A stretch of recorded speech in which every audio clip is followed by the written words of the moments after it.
मैं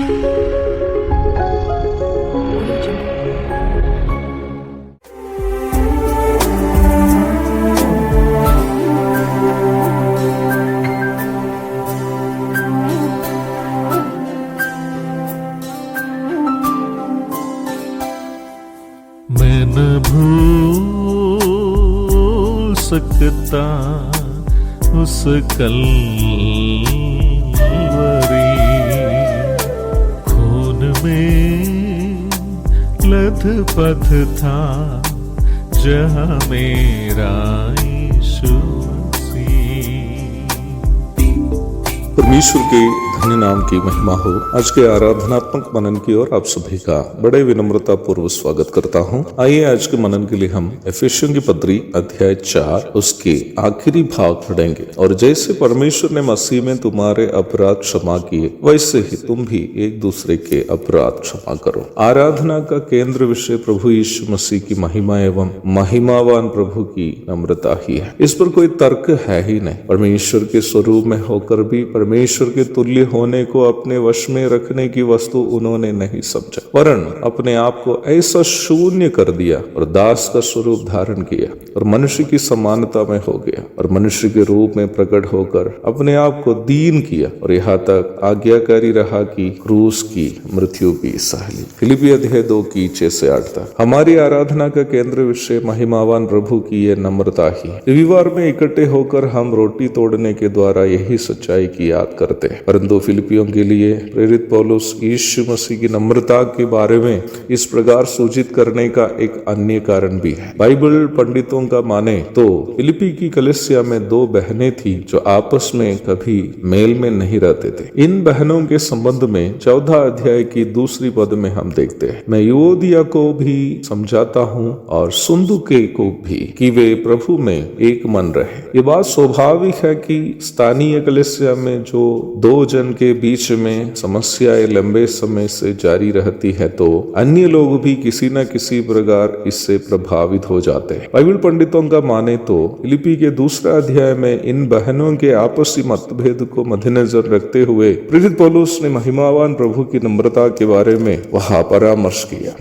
रविवारीय सभाओं में रोटी तोड़ने की सेवा में नियमित रूप में भाग लेने वाले हम यदि निम्न सेवकाई को केवल एक प्रथा के रूप में करते जाए और उसकी प्रायोगिक परिप्रेक्ष्य को जीवन में यदि नहीं उतारते हैं तो निम्न सेवकाई में भाग लेना हमारे लिए निरर्थक हो जाएगा। हमें चाहिए कि हम नियमित रूप में प्रभु भोज में भाग ले और साथ ही साथ उसकी प्रायोगिक परिप्रेक्ष्य को जीवन में उतार भी दे। कलीसिया में भी और बाहर में भी लोगों के साथ मतभेद उत्पन्न होना या अभिप्राय में भिन्नता होना स्वाभाविक है। हमारे प्रभु यीशु मसीह भी जब दुनिया में थे, कई ऐसे लोग थे जो प्रभु को पसंद नहीं करते थे। यहाँ तक उनके भाई लोग भी यह नहीं चाहते थे कि प्रभु घर में रहे। यूहन्ना 7 की 3 और 5। प्रभु अपने ज्यादातर रात को जैतून के पहाड़ पर बिताया करता था। यूहन्ना अध्याय 7 की 53 और 8 की 1। उसके बावजूद भी प्रभु ने कभी भी उन लोगों के खिलाफ कोई ऐसा काम नहीं किया जिससे उन लोगों का नुकसान हो। प्रभु यहाँ तक अपने भाइयों का भी उद्धार सुनिश्चित करने के बाद ही स्वर्गारोहण किया था। जब हम इफिसी 4 की 32 में आते हैं, प्रेरित पौलुस ये समझा रहा है कि परमेश्वर पिता ने कैसे यीशु मसीह के कारण हमें माफी दी।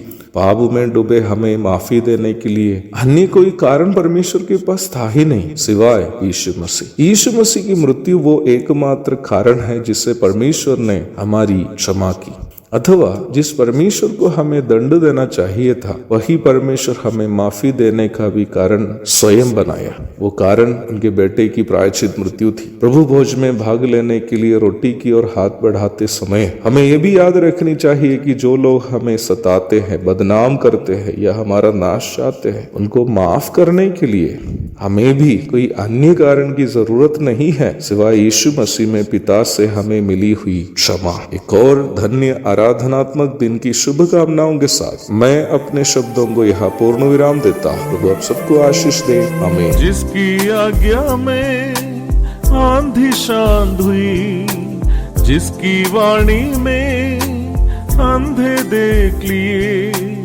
उस महान प्रभु अपनी जान को मेरे खातिर कुर्बान किया।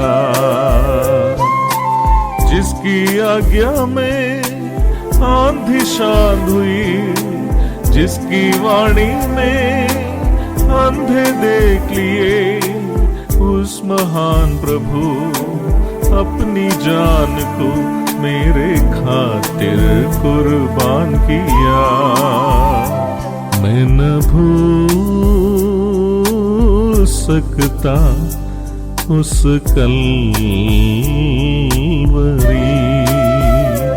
खून में लथपथ था जहाँ मेरा यीशु मसीह।